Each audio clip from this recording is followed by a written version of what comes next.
各位观众朋友，大家好，我是陈一芬，欢迎收看这一期的雪雁市选特别报道。很高兴为你请到的是本拿比的市长洪迈豪 Mike Hurley 来跟大家说明一下，他已经连任喽，怎么会这样呢？来听听他的这个说法。Hi Mayor, nice to meet you. Nice to meet you. 你好。Okay. 大家好。Who picked the Chinese name for you? It's interesting, right? A friend of mine, Linus Chan, was her name. She picked it at the start of my last campaign. It's been with me ever since, and I quite enjoy the name. Okay, great. Okay, for this turn, it's very interesting because by default, you just elected successfully, so no competitors. So, what do you think about it?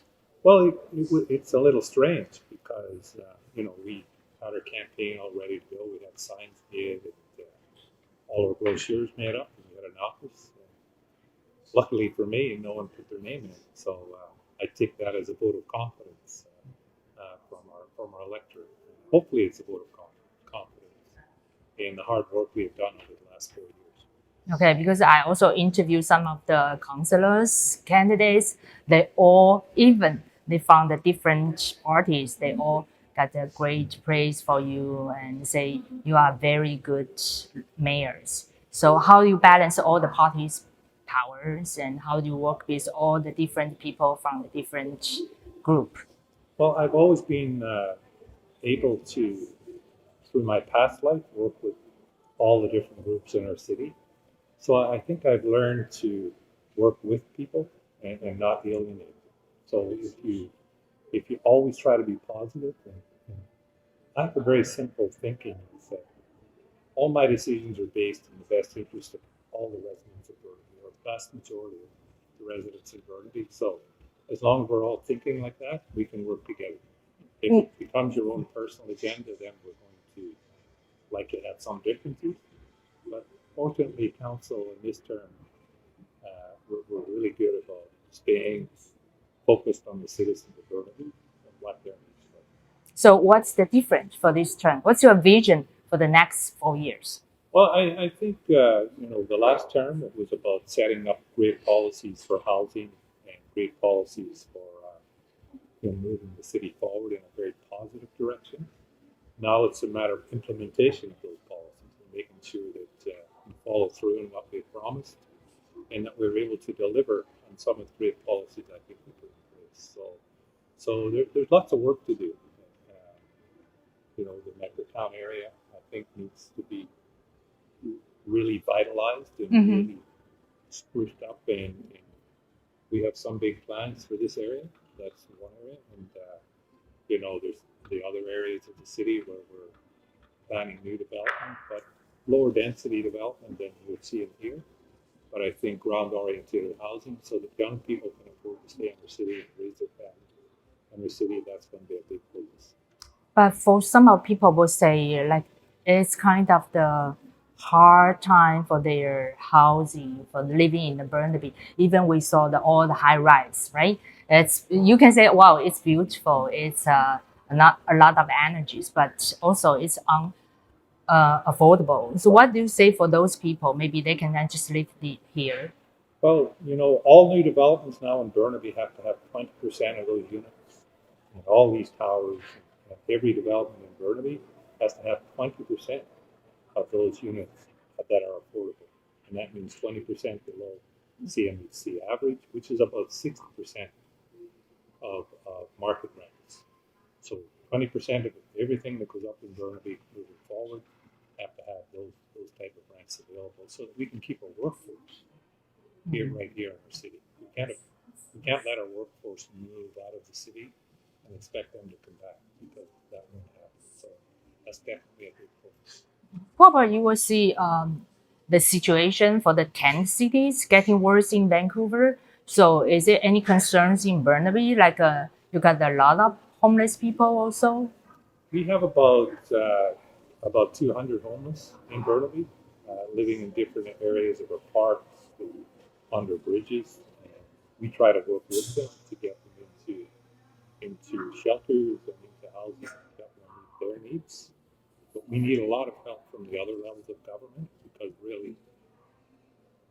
to really tackle this issue, is that we have to have the services available so that those people, if they're on drugs, for example, that they have somewhere to go to have get the treatment they need to get back to living life, the way that they could. Mhm. For the Chinese community, maybe they were concerned about the discrimination issues. What do you say about it? I know you also are immigrants, right? Yes. So that's why you have the same feeling about this. Yeah. Yeah. And in our city, we take a zero tolerance approach to any kind of racism, any kind of hate. We were the first city, and I was the first mayor to have a declaration of anti-Asian racism, for example.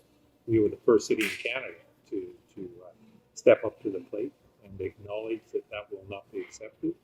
And we had a declaration in our city council with that. And that was jumped on by many other cities after that.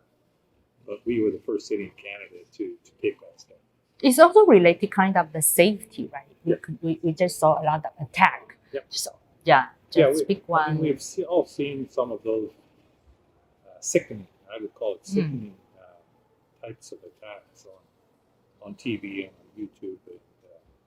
It's just so hard for me to think what's going through people's heads when they treat other human beings in that type of way. It's just unthinkable, but we have to make sure that we stay on top of it and at every chance we get, ensure that we're letting people know this is unacceptable and not to tolerate it in our city. But do you think the RCMP do a good job? Like the survey just talking about, they will switch to their own police, right? So have you think about it, doing the same thing? We're pretty satisfied with our RCMP and the job they're doing. I mean, they can't be everywhere all the time, and things happen. But at least from our perspective, RCMP respond very well to those types of issues, and we certainly know from our council that we won't tolerate any kind of hate going on in our city.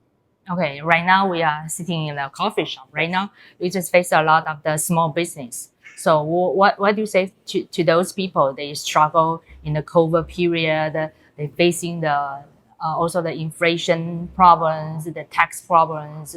What can you promise to them? Well, I promise to them that we will work as hard as we can to keep their taxes as low as we possibly can and to help them. And I think we did that during COVID. We kept our taxes the lowest in the region during that COVID period. And we hope to continue to keep our taxes as low and as fair as possible. The inflation is kind of out of the reach of the city. We can't manage that. We face those same challenges ourselves, is keeping up with inflation, construction costs, and hiring people. We're having a hard time hiring people because we see being a staff out there. So we face the same problems ourselves, but we will do everything in our part to keep taxes low as we can. Does the inflation affect your daily life? Like the statistical survey says, some people say, well, they will eat less, So what's your impact for your daily life? Well, inflation affects us in everything we do every day. We buy concrete, and we buy lumber, and we buy, all the things that we need to keep our facilities going as well. We buy many, many vehicles, and so inflation definitely has a huge effect on the city as well, just like it does on my home life too. So, inflation affects everything. Yeah. Even you win the election already, but what do you say to all the Chinese voters? Say something to them. Well, I think the Chinese community in Burnaby knows that I'm very supportive of the Chinese community and all our communities. We see our diversity in Burnaby as a strength, and we learn from each other every day. And I think it's important to keep those doors open. I go to every Chinese event that happens in the city. I go to it so that I can understand more the needs of the Chinese community. And I work very well with the seniors groups in the city, the Chinese seniors group. I go play guitar at their events, and that seems to be well received. So, I think I've developed a really good relationship with the Chinese community, but it can get stronger, and we'll keep working, to work together. Okay, the last question. Just share your hobby. You playing guitar, right? Yes. I was actually a professional musician, and that was how I made my living for a few years. Not a great living, but enough to get me by. And I had a lot of fun. I love playing music. It's the one thing that gets me away from stress. I pick up my guitar or I play my piano. It takes me away from the stress of everyday life, and I forget about everything else that's going on. So I love the music side and the sports side. Yes, good. It's very important for your for this time, right? Absolutely. It's a struggle and time. I can share all that with my family too, right? I have 3 boys and a daughter. And, my daughter's a great musician. We play together. And, we have a lot of fun. Family band. Yes. Okay, thank you very much. Thank you very very much. I always appreciate the opportunity to talk about it. 好，谢谢市长，谢谢大家的时间。